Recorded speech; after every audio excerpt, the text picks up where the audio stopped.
نحمده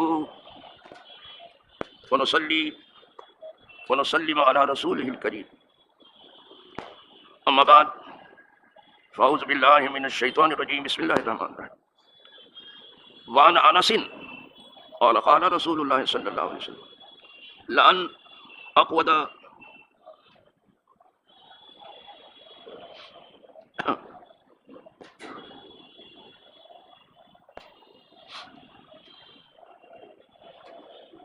مع قوم يذكرون الله من صلاة الغداة حتى تطلع الشمس أحب إلي من أن أوثق أربعة من ولد إسماعيل ولا أن أقعد مع قوم يذكرون الله من صلاة العصر إلى أن تغرب الشمس أحب إلي من أن أوثق أربعة رواه أبو داود۔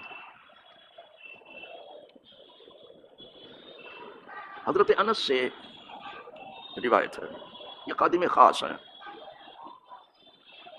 اور ظاہر ہے جو خادم خاص ہو اس کی تربیت بھی حضور نے خصوصی طور پر فرمائی، اور یہاں سب کچھ خدمت میں ہی رکھا ہے۔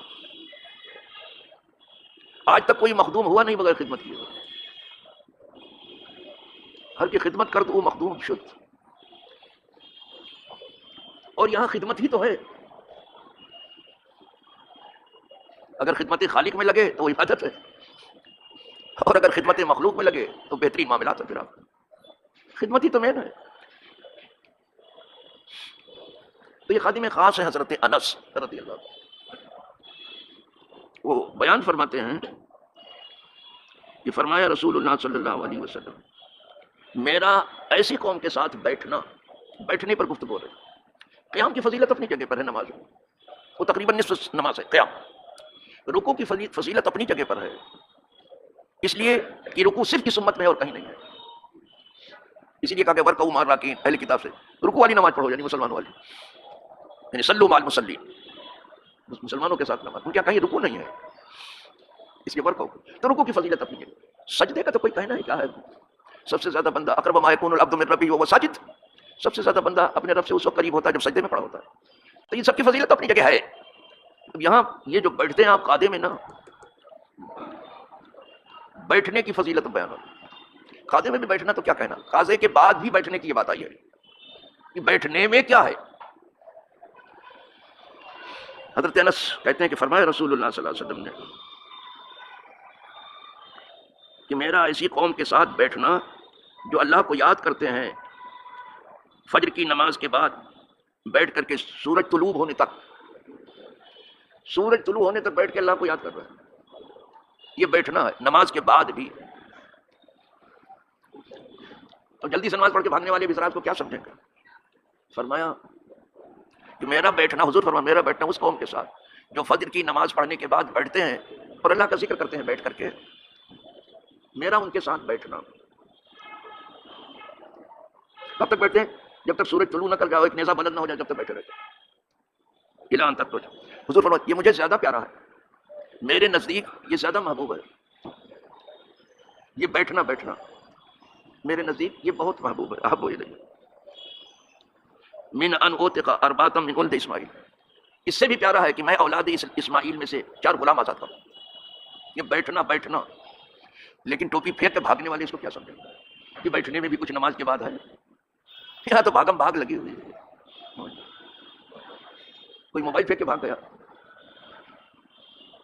کوئی گھڑی اپنی پھینک کے بھاگ گیا، کوئی چشمہ اپنا پھینک کے بھاگ گیا، کوئی اپنا کیش پھینک کے بھاگ گیا، یہ بھگدڑ لگی ہوئی ہے۔ میں تو ان کی چال دیکھتا ہوں جب نکلتے ہیں نماز پڑھ کے کہ کتنی رفتار سے یہاں سے نکل رہے ہیں، کتنی رفتار سے مسجد میں نہیں آتے، بڑی تیزی سے بھاگتے ہیں، معلوم ہوا کہ گرم زمین کے اوپر چل رہے ہیں، پاؤں نہیں ٹک رہا۔ حضور فرماتے ہیں میرا اس قوم کے ساتھ بیٹھنا جو صبح کی نماز پڑھنے کے بعد بیٹھ کے اللہ کا ذکر کرتے ہیں، اس قوم کے ساتھ بیٹھنا یہ مجھے زیادہ پیارا ہے اس سے کہ میں اولاد اسماعیل کے 4 غلاموں کو آزاد کروں۔ اب پتہ چلا کہ اسلام غلام بنانا نہیں چاہتا، آزاد کرنا چاہتا ہے، جبکہ مغرب کی پالیسی غلام بنانے کی۔ غلام صرف حکمران طبقہ نہیں ہے، بڑے بڑے جنرل غلام ہیں اور تقریر فساد فی الحال پر کرتے ہیں۔ یہ دیکھو پھر ان جنرلوں کے کیا بات، بڑے سلطان و سیوف غلام ہیں۔ اور پھر خادم الحرمین شریفین بنتے ہیں. جی صاحب، اسلام کی پالیسی غلام بنانے کی نہیں ہے، غلاموں کو آزاد کرنا ہے.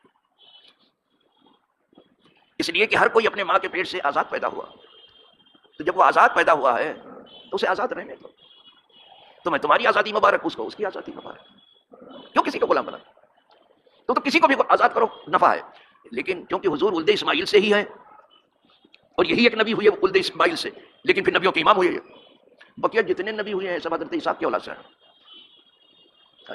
تو چونکہ آپ اولاد اسماعیل سے ہیں تو چاہتے یہ ہے کہ ہماری امت کے لوگ آزاد ہوں سب. اب یہ جو 4 کا لفظ آیا کہ 4 غلام آزاد کرنے تھے، تو 5 غلام کیوں نہیں آیا، 10 غلام کیوں نہیں آیا، 100 غلام کیوں نہیں آیا، 1000 کیوں نہیں آیا؟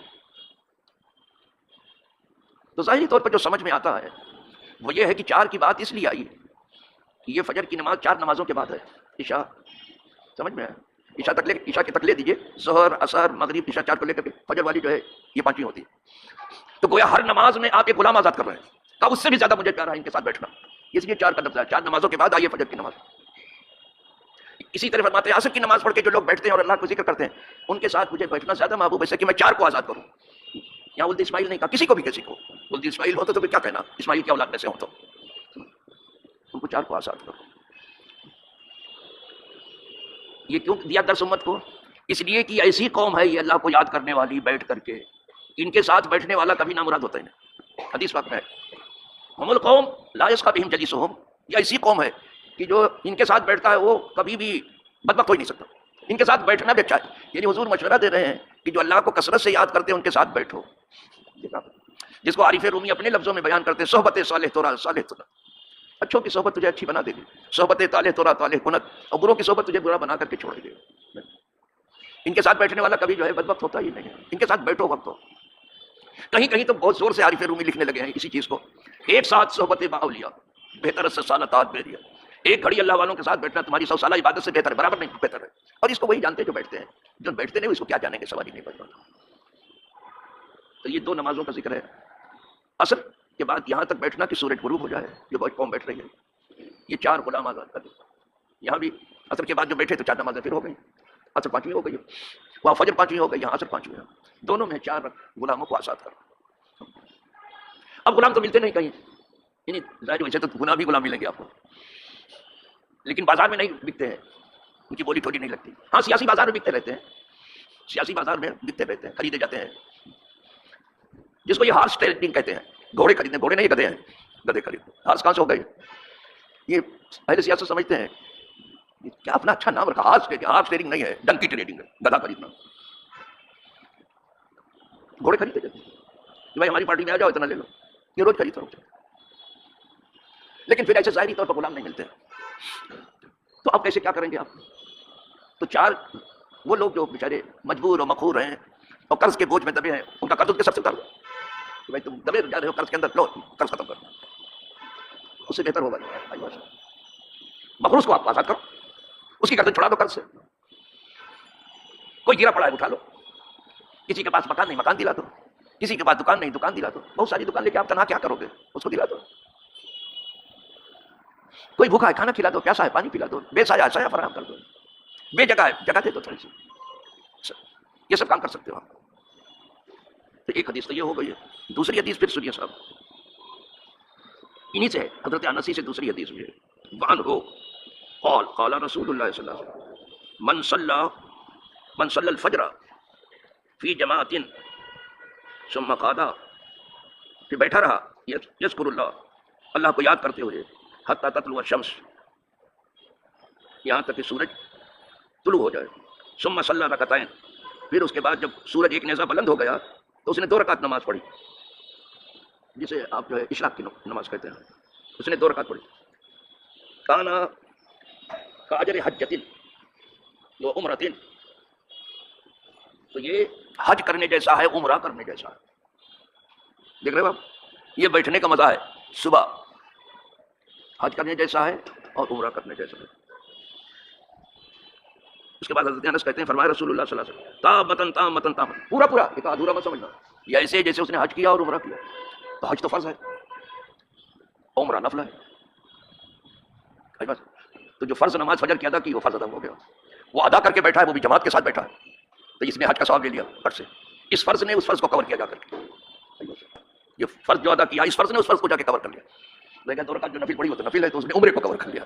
تو 2 پورے حج کا عمرے کا ثواب ملتا ہے. یہ تو بیٹھنے کا ثواب ہے.